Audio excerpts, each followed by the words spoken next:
once again for the last presentation for today. So will be done by Victoria Cherkalova with high availability on in Linux, Pacemakers problems, and what do we do about them. You're welcome. Okay. Hi, everybody. My name is Victoria Cherkalova. I'm from Dell EMC, and today I'll talk about high availability clusters, cluster managers, and I will talk about Pacemaker, who is a cluster manager, a brief overview on what it does and its main functionality. Then we will go over the issues we've encountered and how we solve them in Dell EMC. So, very brief information about Pacemaker. It has been around since 2004. It's mainly maintained by Red Hat and NCUs. It has paid support from Novell, and it's distributed under GPL version 2 license. Okay. Note, Pacemaker is a cluster manager, but it's not a container cluster manager. Who here worked with clusters? Anywhere? Okay. And of those of you who worked with Docker containers in clusters? Okay. This is not about that. Yeah. Pacemaker appeared a bit before all containers became popular, and it works with Linux processes. So it makes sure that Linux processes are highly available for your system. For those who didn't work with cluster, there were some. What is cluster? In our case, it is a set of nodes, a computer nodes, that are connected via IP network and that are purposed to execute the common goal, to execute some common task. Why do we have several nodes? In case one node fails, your software will fail over to another node. For example, node 8 died, and everything will be started on other nodes. This way, your downtime will be much shorter. Oh. Okay. What is a cluster manager? Let's say we have a cluster of 2 nodes. Why 2 nodes? On this example, I can tell about most of the use cases, and it's actually not the simplest one, because the simplest is 3 nodes.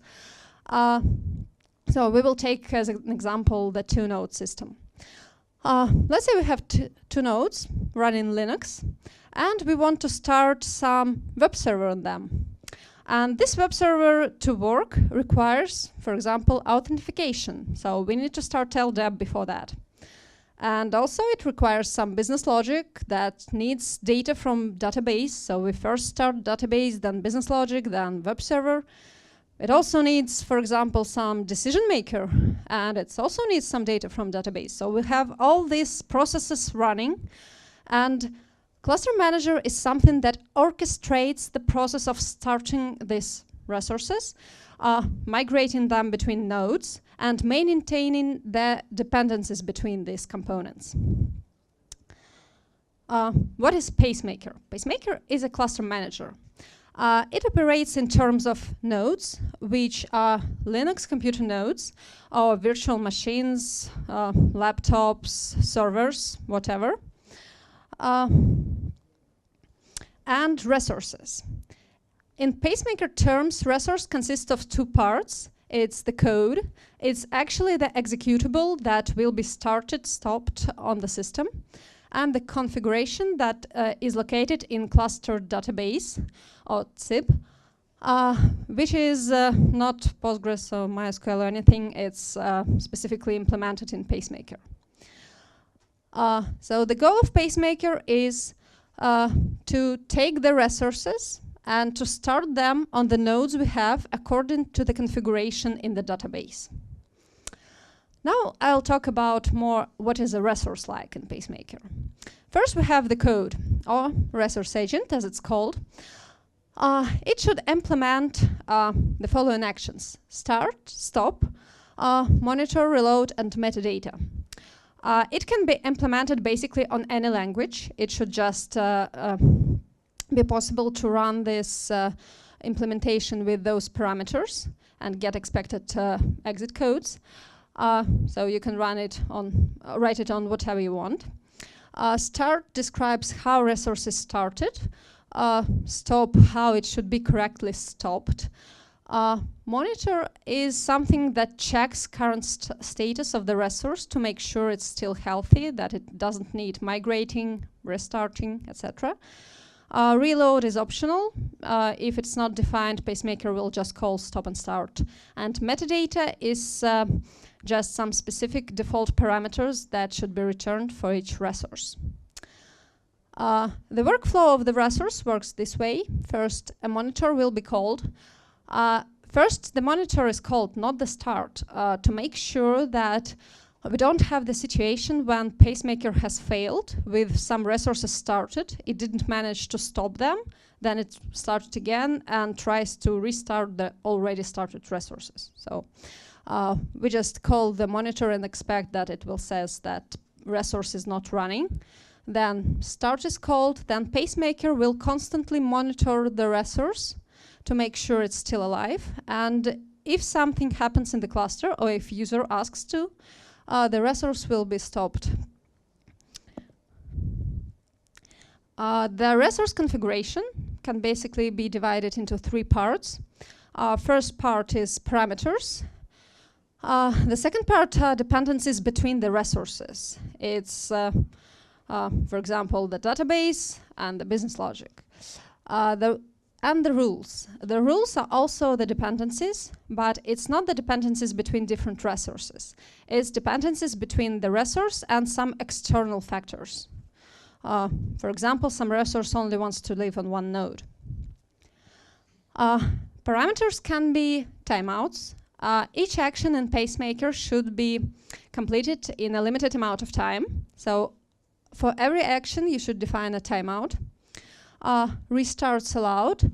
So Pacemaker, in case of resource fails, tries to restart it on the same node. When the number of restarts reaches this number, the resource will be migrated to another node in the cluster. Also, you can set some user parameters for the resource if it is needed.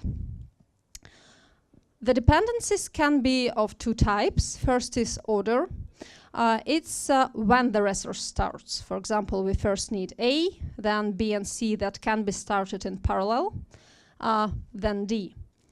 I only talk about the start order because Pacemaker does stops backwards. For example, if we restart B, first D will be stopped, then B will be stopped, then B will be started, and D will be started. So stop always goes backwards. The second type of dependencies is collocation. It's where the resource lives. So we can want to live on the same node with some other resource, or avoid some resource and only live on another node. The rules are basically, as I said, can depend on the node name or some other parameter. As a use case, we can have some nodes that are not exactly similar. For example, if only one node connected to some specific hardware, and this resource needs to be located locally to this hardware. So in this case, we will define a rule that will tie this resource to this node. Pacemaker handles fail handling. There are 3 types of failures for the resource: monitor, stop, and stop. If a monitor fails, the fail counter for the resource that is counted for each resource on each node is increased by 1. If start fails, the fail counter becomes infinity. And if stop fails, it's considered a system crash. Why is that? Because when you stop the resource and stop is not has not returned with OK exit code, you never know in which state the system is. Because, for example, if you stopped the database and you didn't manage it correctly, and if you try to start it anywhere else, there might be some data corruption or some race conditions, etc. So in case of stop fails, the reaction of Pacemaker will be to reboot the node where the resource was located.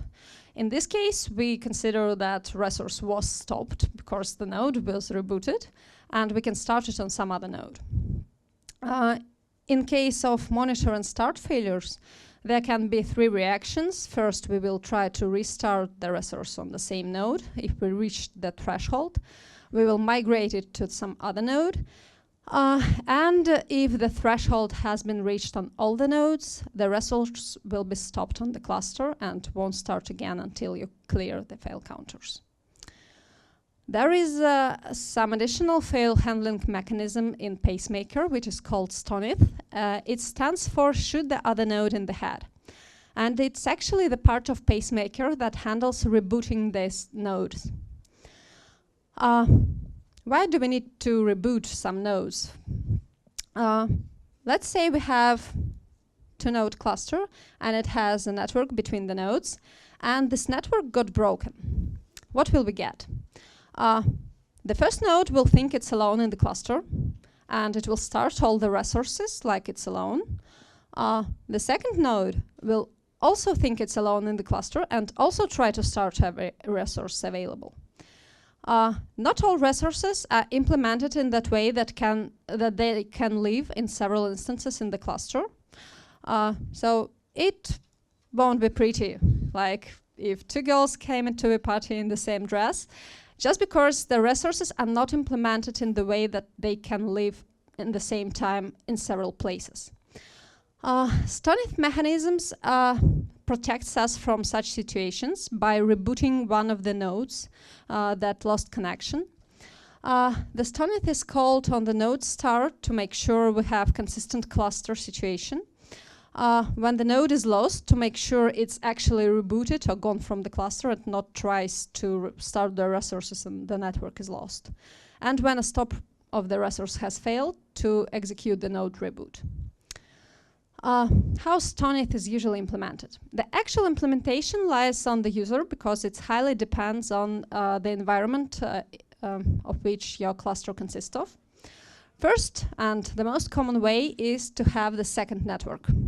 So if you have one network that Pacemaker communicates with and it's get broken, then your implementation of STONITH can check via second network if the second node is actually dead or if just the first network connection broke.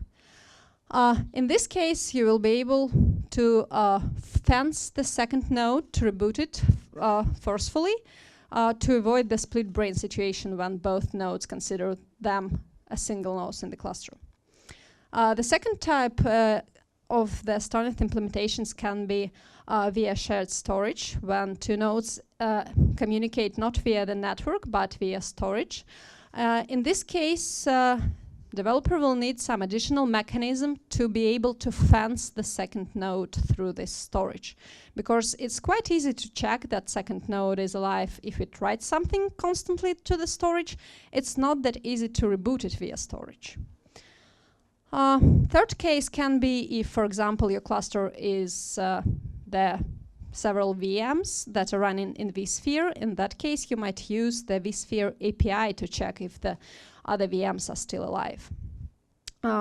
So if everything is implemented correctly, there shouldn't be the case when both nodes try to reboot each other, because the decision-making mechanism should do it that way that only one node will be rebooted. Otherwise, the DU time will be increased.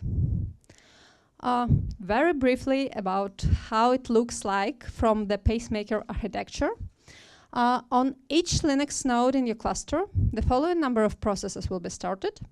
The cluster abstraction layer, it's not a separate component. It can be actually several mechanisms. Currently, I think only OpenACE and CoreSync are supported. CoreSync is the most common one. It's a separate open source project. And it implements all the messaging between the nodes. It reports when a node came, when a node left, and it passes the messages between the nodes. The cluster resource management daemon is the orchestration component that makes all the decisions, passes them to the other nodes, passes them to the other processes of the pacemaker. Cluster information base is the database where the configuration is stored. Policy engine is something that gets the configuration and actually calculates the resulting scheme where the resource should be started, in which order they should be started. The local resource management daemon actually executes the start-stop monitor actions when cluster resource management daemon commands it. And STONITH daemon is something that calls the STONITH implementation in, when it's needed to reboot the second node. That's for the overview of the pacemaker. Now let's go to what issues we have encountered when working with it. Generally, it's a very stable system. It works fine, and in the last years it has improved significantly, but we still have some things we should work with. First is performance adjustments. Pacemaker tries to help you by balancing the load on the nodes, and it doesn't allow to start more than n resources in parallel. The calculations on how many resources can be started are done based on only one parameter, load average. Who knows what load average is? Okay. For those who don't, it's the number of processes that are currently waiting to be executed. And on our system, it's like this. Don't be surprised. I'll talk about it a bit later. Pacemaker uses the following formula to calculate how many resources can be actually started. It divides load average by the number of cores, multiplied by the load threshold value. It actually can be set in the configuration of the cluster, so you can adjust it as you want. So this formula calculates the limit, and if it's less than 1.6, don't ask me why this number is just from novel information. It's considered a normal load. Then, as many resources as you want, you can start in parallel. If it's more than 1.6 but less than 2, it's medium load, only 2 resources will be started in parallel. If the limit is more than 2, only 1 resource on each node. For our system, so by default you have load threshold at 80% in pacemaker configuration, which should mean that you shouldn't load your system more than 80%, whatever that means. We have 2 cores. We have, as I said, load average about 40. For us, limit is 25, which is much, much, much larger than 2. Why is that? You might think that we have high CPU load.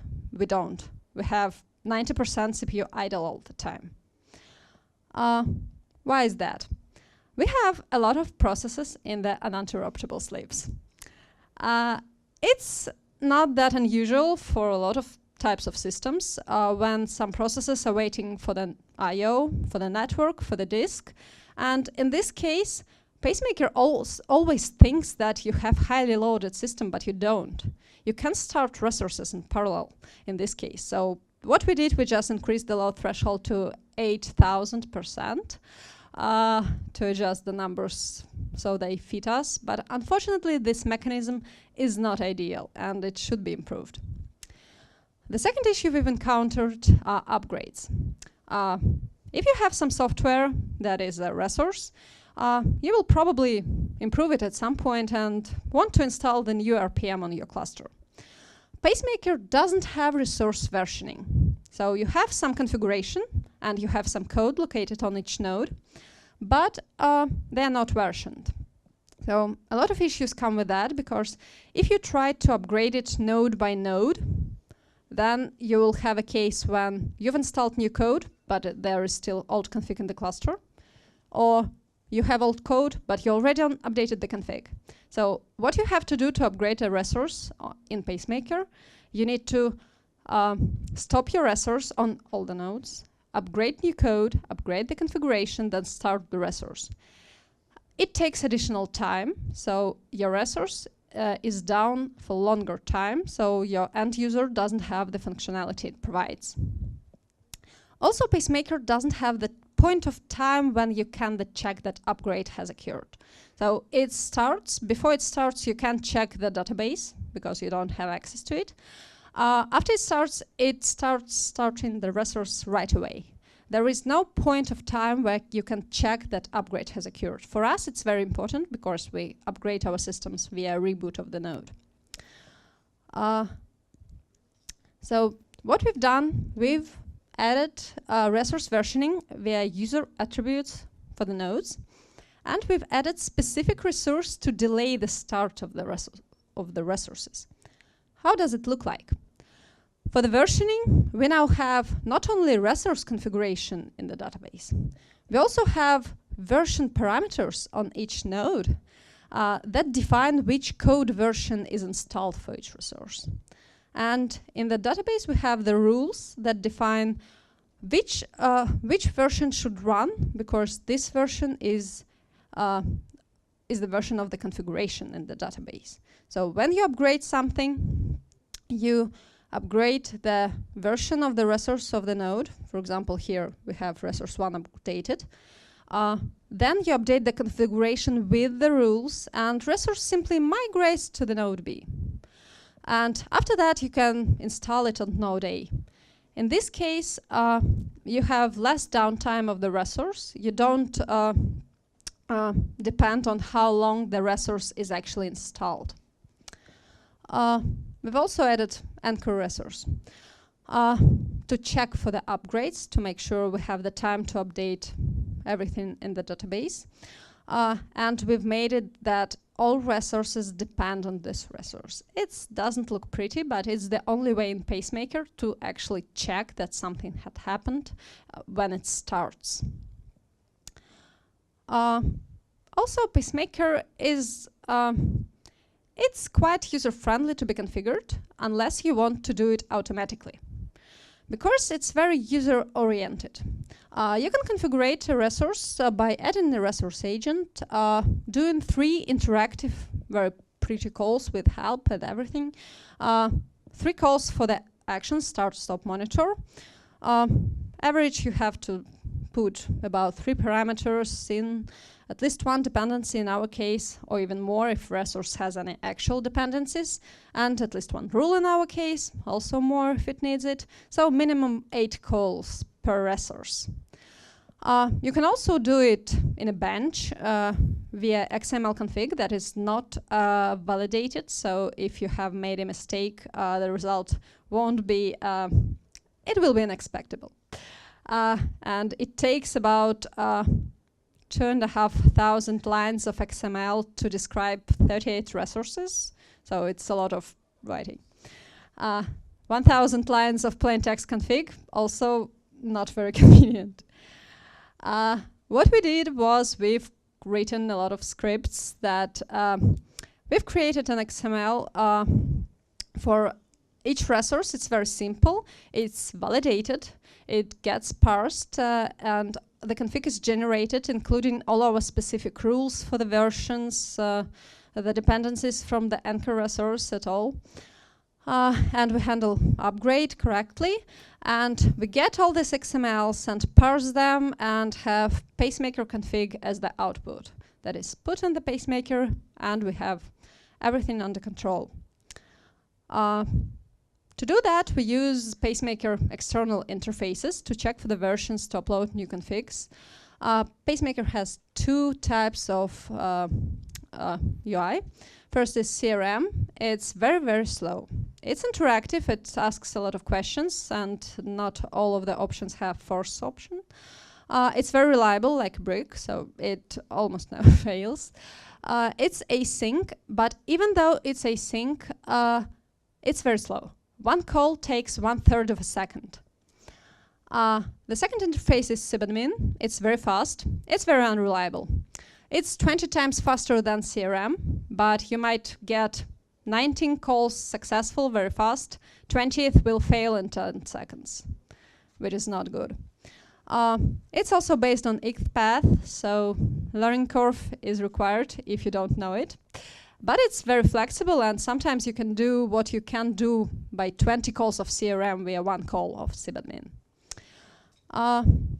So I've discussed upgrade, automatic configuration that we've solved via some additional scripting and additional resources, and the performance.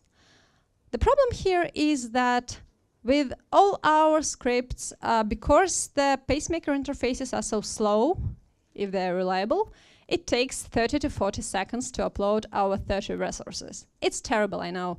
Currently, Linux starts in 5 seconds. Pacemaker starts in 5 seconds by itself. So we have a lot of CRM calls. So this is something that has to be solved. We need to shrink that boot time. The true solution would be to fix the Pacemaker. And we've actually started doing this. This year, we've opened a project with the university to contribute to open source. We've already added the version parameters and dependencies. This way, user can set the different parameters for the different versions of the code. And on one node, the resource will be started with one parameters, and if it migrates to the other node, with another parameters.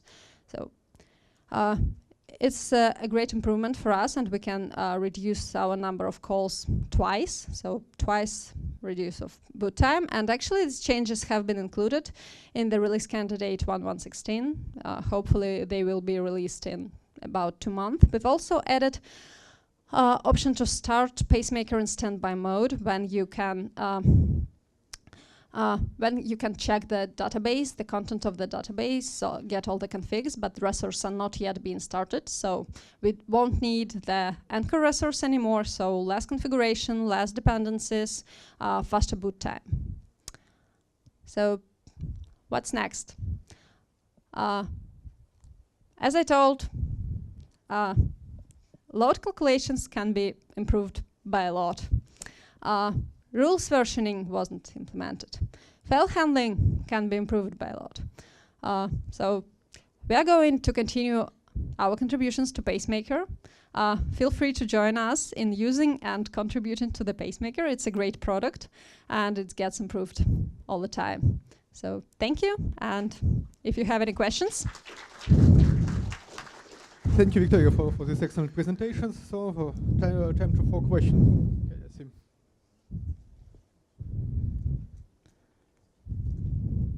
Hello. Hello. Hey. Thank you. I have a question. What about database? What about situation when you have two databases on node 1 and node 2, and you have failed node 1, then you have master at node 2, and then node 1 up again. Recovered. Okay. Pacemaker is a cluster manager. It doesn't really care what the resource is. So if you mean the Pacemaker database, or if database is a resource. I mean if database is a resource. Database is a Web resource. server. Okay. In that case, it all depends on the implementation of the resource itself. So if it uses shared storage, it shouldn't be a problem. If it doesn't use shared storage, then it's all the question on how the information gets to the second node in the first place. That's my question. Yeah, unfortunately, Pacemaker is not giving any restrictions on what the resources are. So it's on the developer to implement the resource.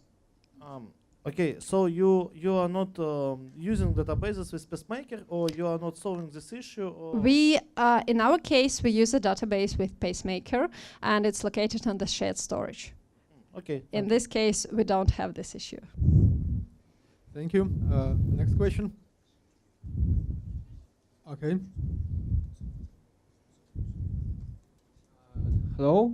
Hi. So you've talked about Pacemaker, and do you know maybe other cluster orchestration managers, do they have the similar bad sides, cons? Yeah, I didn't talk about that. Yeah. If you talk about other cluster managers, there are actually two types. the container cluster managers, which is a bit different talk because we're talking about Linux processes here. You don't have to create a Docker container if your system for some reason cannot run in a Docker container. This is your case. For the Linux processes, there are no other open source cluster managers. So now they don't have these downsides. There aren't any cluster managers. Еще вопросы?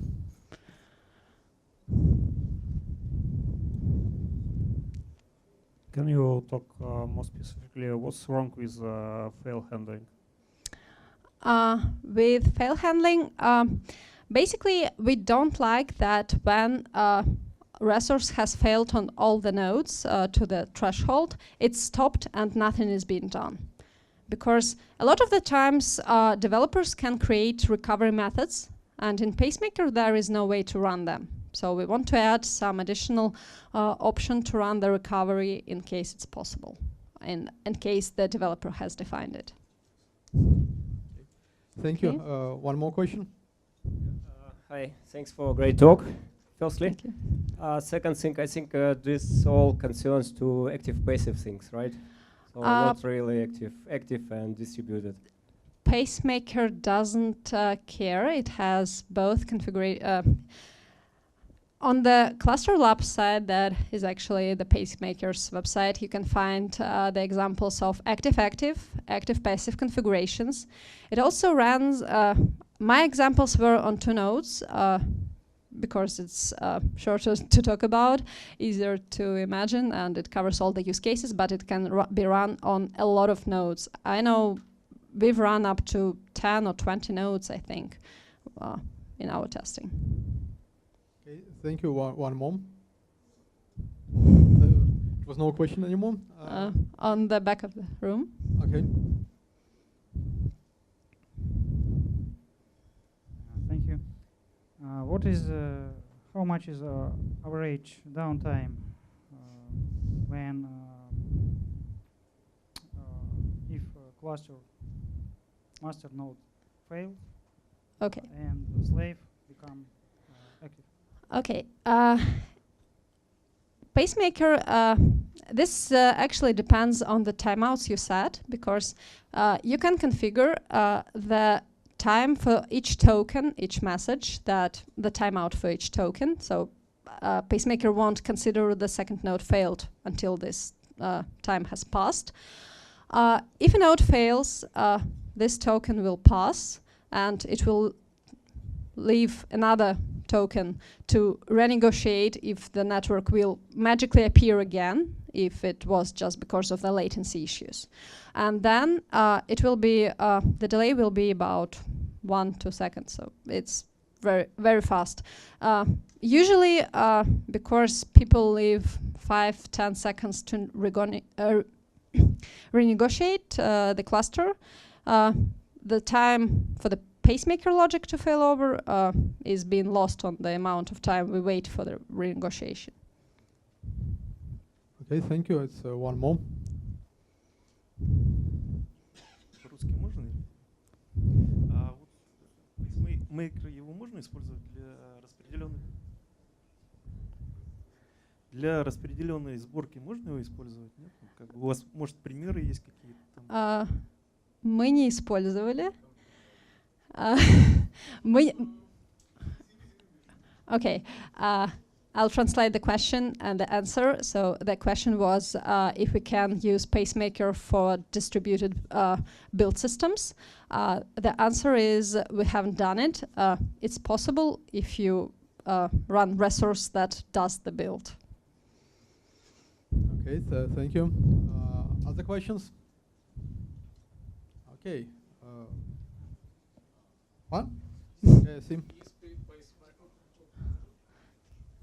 Is Pacemaker somehow related with the management of the shared storage, or what is used for manage it, the shared storage in the cluster?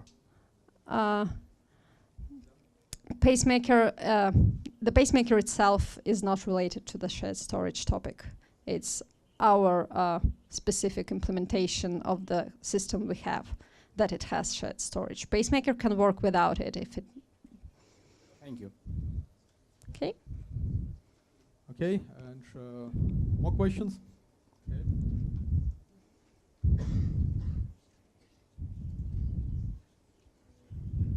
Have you been using chorusing extension, chorusing void quorum for automatical recalculate of quorum in case of some nodes is failover? Okay, chorusing implements totem single ring protocol to renegotiate after the node has been lost.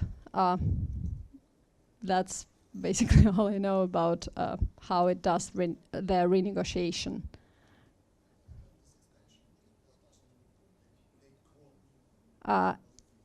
Yeah. Okay.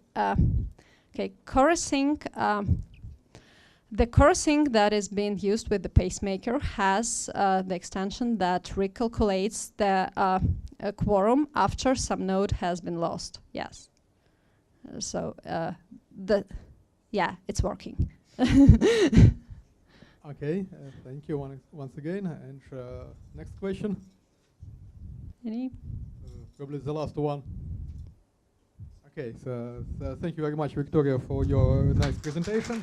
Thank you for staying so late. Yes, thank you for sitting so late. Please.